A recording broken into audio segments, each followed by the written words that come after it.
A small enterprise is defined as an enterprise employing maximum 50 people, annual sales revenue turnover of maximum 360 million shillings, and total assets of maximum 360 million shillings. However, SMEs continue to experience challenges of poor inventory management, lack of poor business monitoring skills, which in turn has failed many small enterprises. You'll find that these SMEs still contribute over 50% of GDP and more than 60% of employment in an emerging market. But banks and MFIs are not looking at them, mostly because of their informal of operation, no books of accounts, no credit history. Things that banks would basically look at to extend credit to you. Challenges of SMEs are evident almost every day. So look at, from payments themselves. So they cannot accept any other mode of payment other than cash. So if Solomon comes to your shop and is trying to buy shoes, you're always going to ask him to pay you with cash. Not because it's the only mode of payment you want to accept, but because there are no tools built from ground up for you to accept these modes of payment. Look at mobile money, more than 6 steps to accept a payment. It's very slow for any business and very tiring for a customer. Then you look at managing business processes. Things like inventory, sales and expenses, managing employees, managing multiple locations. All the tools that are available are made for big organizations. But people like Mama Ali, who I buy food from every day, doesn't have access to these tools. First, because they're very expensive. Second, because they're twice as expensive to maintain. Swipe2Pay is a payment solution that empowers SMEs to accept both card and mobile money as a mode of payment to ease their access to financial services using their business performance data through automated business process and cashless payments. We are a business that is in the business of building tools for small businesses to grow. Like I said, we set ourselves out to first digitize payments. How can they accept any other mode of payment other than cash? Then we realize there's bigger of a problem, or it's too big a problem for us to just focus on payments.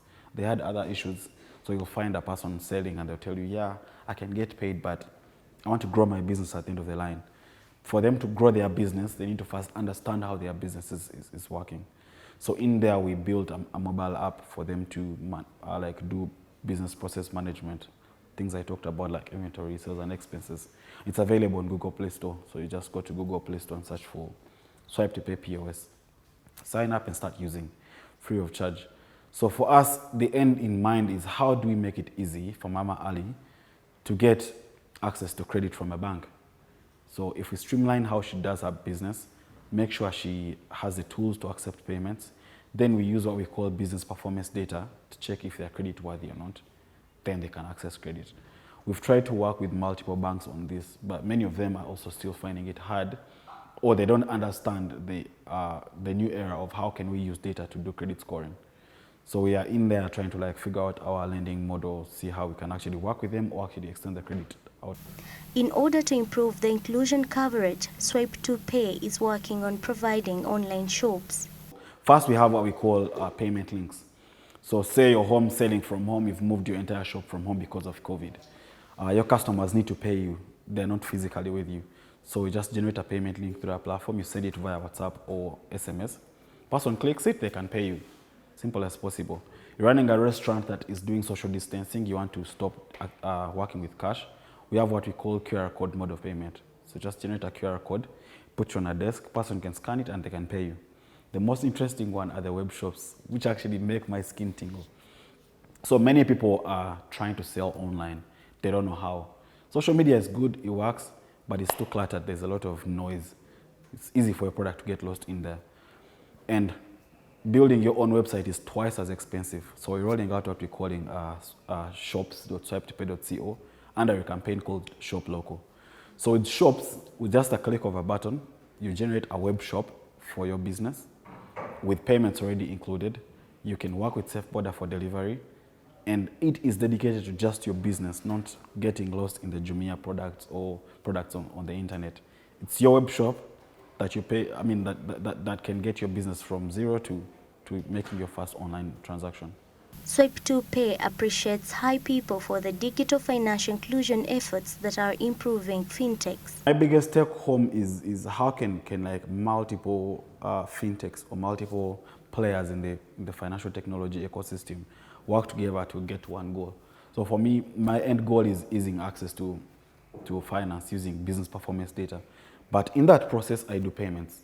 I want to look at things like fraud detection. How can I have red flags for when something wrong is happening? How can I make sure Mama Adi never has to withdraw when she's going to pay to her suppliers or distributors? So for me, most of this is actually standing out for me, and I want to see how we can build together on this. And us being one of the open source companies in Uganda, we contribute a lot to open source, and it's something I would love to build technology for. So Swipe2Pay is already serving 1,300 retail shops, and these same retail shops will be serving millions of customers with time to come. So Swipe2Pay will be using the account lookup service with Moduloop, and then still it will be able to detect different fraud checks onto their system. Swipe2Pay is really good to go with Moduloop. Today has been the 31st day of the 40 Days 40 FinTechs project organized by High People. Africa is a very diverse continent with more than 3,000 tribes, from the Karo in Ethiopia, the Himba in Namibia, the Yoruba in Nigeria. They all have different behaviors towards different things, especially technology, and they speak different languages. In Africa alone, in East Africa alone, we have more than 16 million SMEs today. And as High People, we believe, and why we actually run an initiative like 40 Days for the FinTechs, we believe that all of these need to be served by someone they best relate with, either by language, either by character, maybe by their looks. And we believe that each one of these 40 FinTechs and the many others we are going to be engaging over the years should have an equal opportunity. That's why we are creating a platform that gives an equal opportunity to promote and shine a light on their stories, because we believe everyone can be able to serve all these customers. Of course, we want and we pledge and think that maybe at least in the next 4 years, as High People, with collective contribution of all the FinTech players in East Africa, we should be able to make sure that at least all the 16 million SMEs receive their first digital payment within the next 4 years. And how are we going to achieve that? By making sure that we help them walk through the trail and the journey of understanding new emerging technologies that help them create seamless and interoperable payment solutions that are also secure and trusted by the users. And those tools are things like Moduloop, that is a solution by Moduloop Foundation that is a reference payment model that helps developers, FinTechs, banks, governments, and NGOs, and any other players in technology to develop interoperable digital payment solutions that help them connect into an ecosystem. In the end, we shall start by creating a small internet of money for our own economy. For example, an SME internet of money in East Africa that covers all the 16 million plus SMEs and make sure they all are able to receive digital payments. And when we connect them, the behavior will impact the customers and many others. And at the end of the day, this will help the world in making sure we achieve full financial inclusion, because we all believe in the sense of an economy that includes everyone, that benefits everyone. Thank you so much to our partners, Crosslex Technologies, Modusbox, and Moduloop Foundation.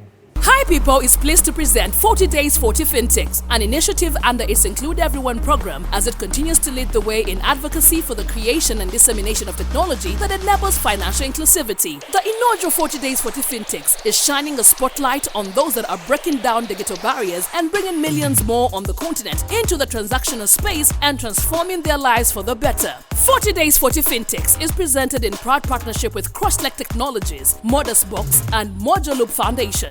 The 40 Days 40 FinTechs project will climax with the FinTech Landscape exhibition on the 15th and 16th of July 2020. Rita Kawanyoro, Smart 24.